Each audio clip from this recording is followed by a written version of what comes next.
We are first introduced to Nagi in the 4th episode of Akiba Maid, with her breaking the door to her huge, vast assembly, with all the maids greeting her like the big group leader she is.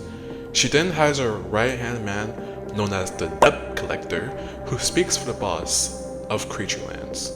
He then orders 3 cafe managers to come up and take the stage. And when Nagi first congratulates these managers, the first one is the Okinoken Cafe for the spirit of fighting.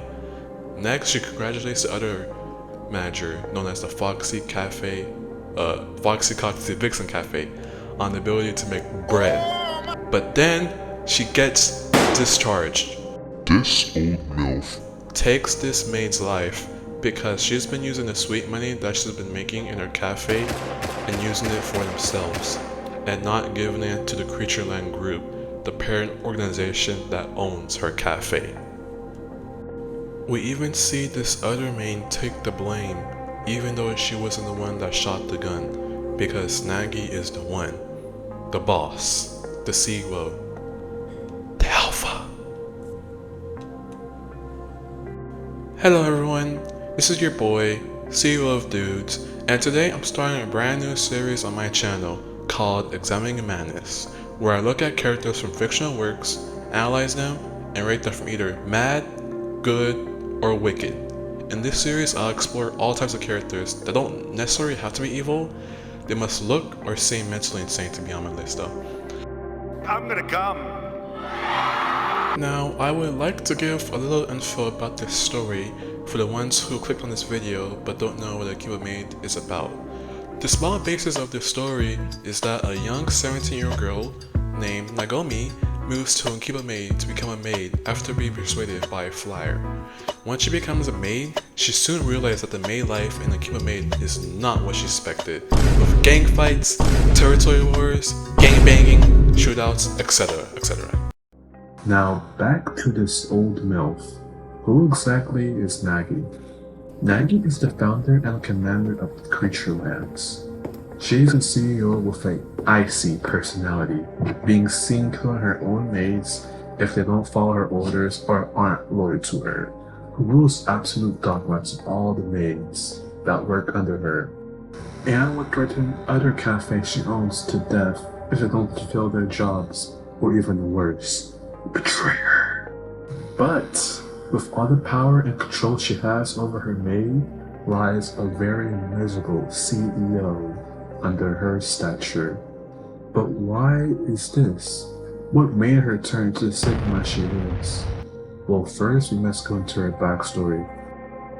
The show gave us scenes showing her upbringing from a level 0 noob to a level 100 CEO, or aka boss. Part 1. Origins. We are told about Nagi's past from the general perspective. General tells us around 1960, Yuzujo. If that's even how you even say her name, like, I apologize guys, but I'm not very konnichiwa like my other American relatives, but you know. Hey guys, editing dudes here. I was gonna do a special editing right here, but like this whole part got copyrighted, like the music got copyrighted. Honestly, this whole video got copyrighted. Like there's like layers to this, you know. This whole video is a mess, you know. Like who made that mess? Yeah. Rest in peace, Just King. But yeah, I'm probably just gonna fill some memes right here. But like it's just gonna be small, so like, don't worry. Go to like 420, but yeah.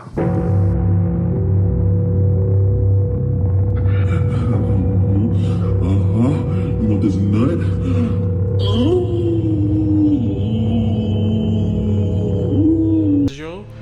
Which was her first name at the time, he said that her eyes were starved for something.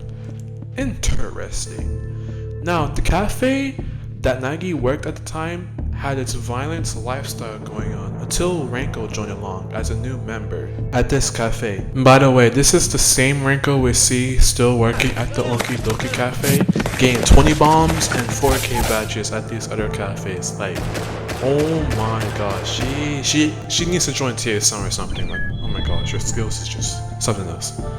Anyways, with Franco's presence at this cafe, she had started to influence the manager, which is Miyocho, to turn her mindset and change her whole cafe policy to not rely on violence anymore.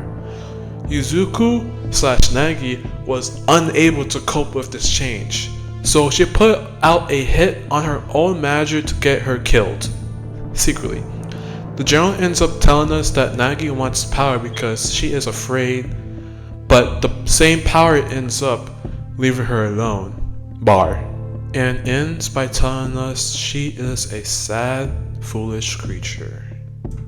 End of Origins.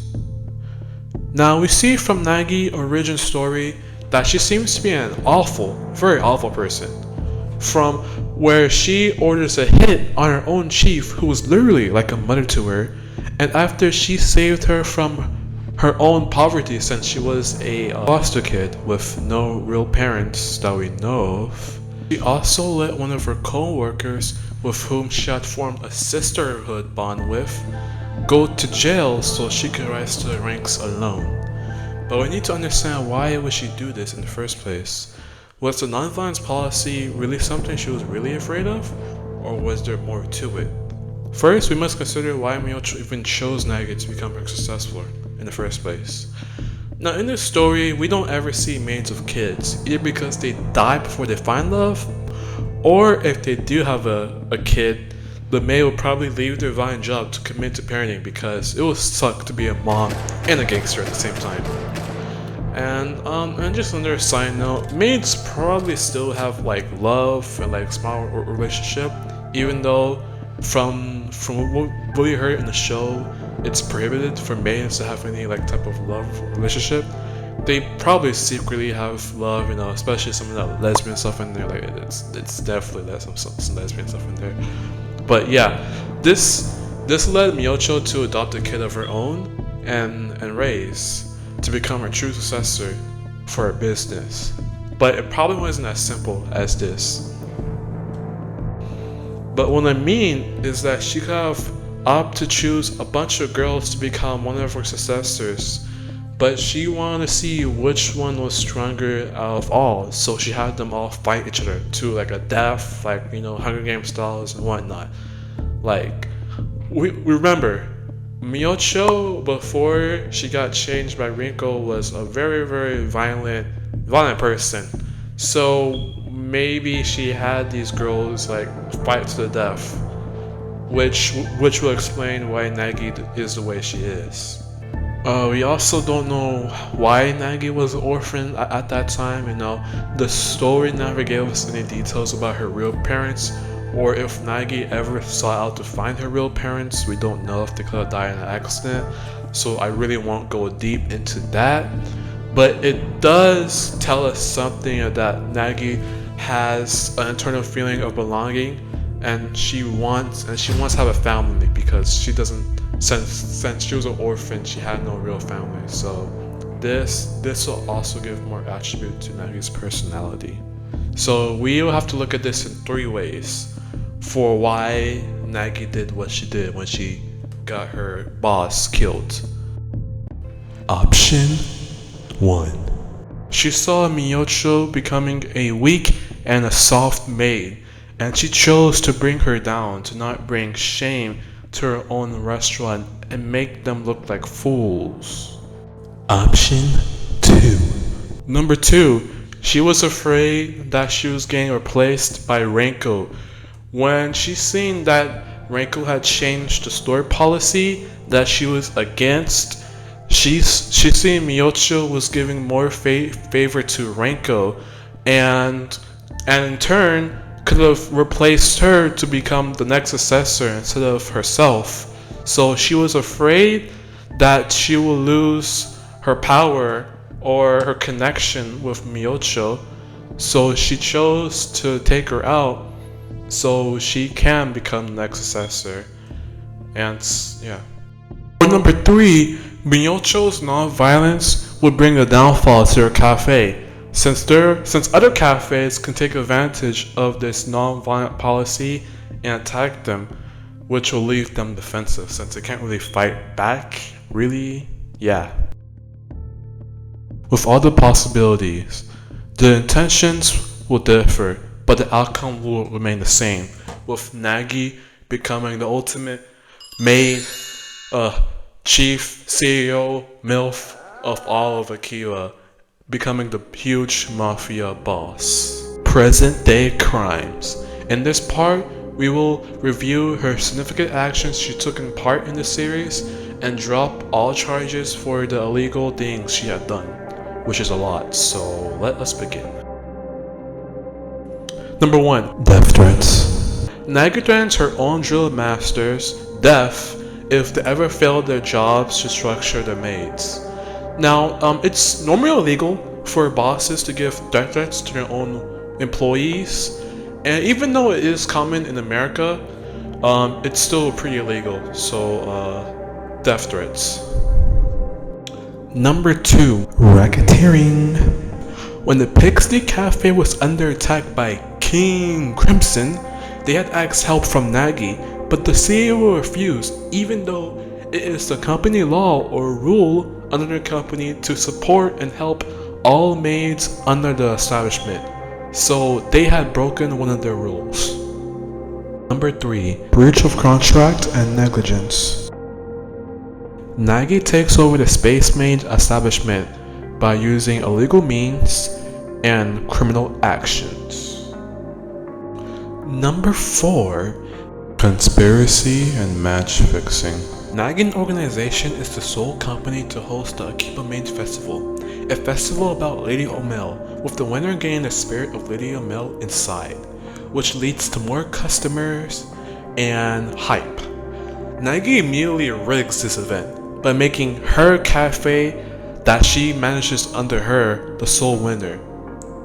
And yeah, it's pretty illegal, you know. You can't real rig stuff, you know. Yeah.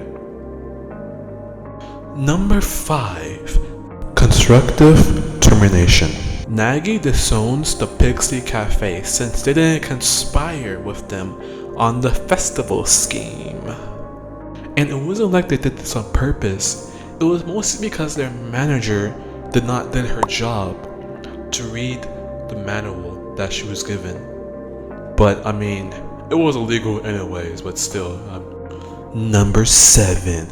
Nagi kills 2 of her restaurant managers because they didn't follow her orders, which is super illegal.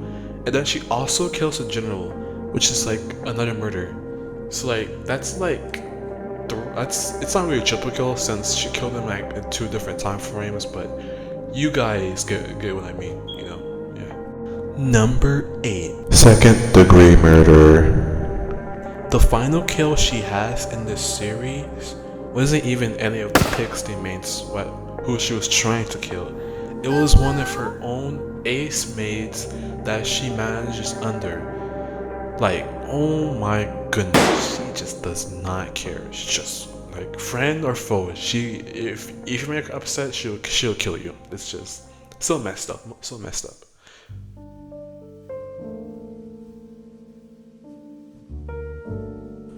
Nagi is a sad mob boss who had killed her own boss that was like a mother to her. Ever since the policy change that Miyocho had placed on her cafe, Nagi became a bit unhinged or uncertain of her and her other co-workers' life because it will leave their cafe defenseless and other cafes could attack. So Nagi's paranoia got over her, which planned to kill Miyocho and change the policy for herself to protect her and her co-worker/family. But after Miyocho's death, everything derailed. I will enter pure speculation here since the show never revealed what exactly would happen after Miyocho's death, but I will say that after she had died, Miyocho had a new darkness to just enter her body or something like that. Or an alter ego popped up. Because after that, Nagi had blamed her friend Riko for the death of Miyocho. And I believe she done this because Rico was the one that had influenced Miyocho to become this pacifist maid. Because Rico wasn't a fan of violence. She believed violence was needed to have a good cafe in Japan. So Miyocho took in Rico's belief and made this new policy that had no violence in their cafe, which Nagi did not agree with, which is why she had ended up her sisterhoodship with Rico. So at the time, she placed the blame on Rico for causing Miyocho's death, since this wouldn't have happened if Ryoko never influenced Miyocho to be so pacifist and kind to other maids outside of their cafe. But either way, she had regretted because the reality set in after she realized that she was the one who actually killed herself. So as soon as the authorities came to the scene, she had told them that Ryuko was the one responsible of Miyocho's death, which had probably torn apart a relationship with her own co-workers that she still loved and was trying to protect over this new policy, since they had seen this immediate blame on Rico so fast, so soon, as they must have thought she wasn't telling the truth, or was hiding something from them, or was just being plain selfish, since we don't know how Miyocho had hired these maids. These other maids could have been just like Nagi. They were orphan kids that was taken by Miyocho to be raised to work at this cafe under her. So she could have had these other maids viewing Miyocho as a mother to them as well, and Nagi had taken that away. So they probably left the cafe altogether, or maybe uncovered the truth for themselves and got killed by Nagi once they realized that she was the one responsible for killing Miyocho. We don't know. This is just speculation I made of what could have been, but yeah. So after she lost everyone she had loved, she did not care anymore. She thought to herself she was damned anyways, so all she really wanted left was power and authority, and control of all the maids in Akiba, as she was afraid of dying alone. So she made sure she was on top of everything, so she can push this belief that power is everything, family, friends, love is worthless, because if you don't pull a trigger, you die here as a maid of Akiba. All you should get is power, which is why she shows immediate outbursts when she gains these memories, because it reminds her herself that she was the main reason why she lost everything, all her friends, her family. She is the reason why she's alone, rich and powerful, but alone. Hey guys, this is your boy CEO Reviews. I'm sorry if this mic is absolutely poo-poo, but this is a new microphone. The other one is like kind of broken, so. But yeah, I made this video like a long time ago, but I didn't like post it or finish it. But now I just finished it, so yeah, I hope you guys enjoy it, and yeah, I'll be making other videos soon, maybe. But yes, goodbye.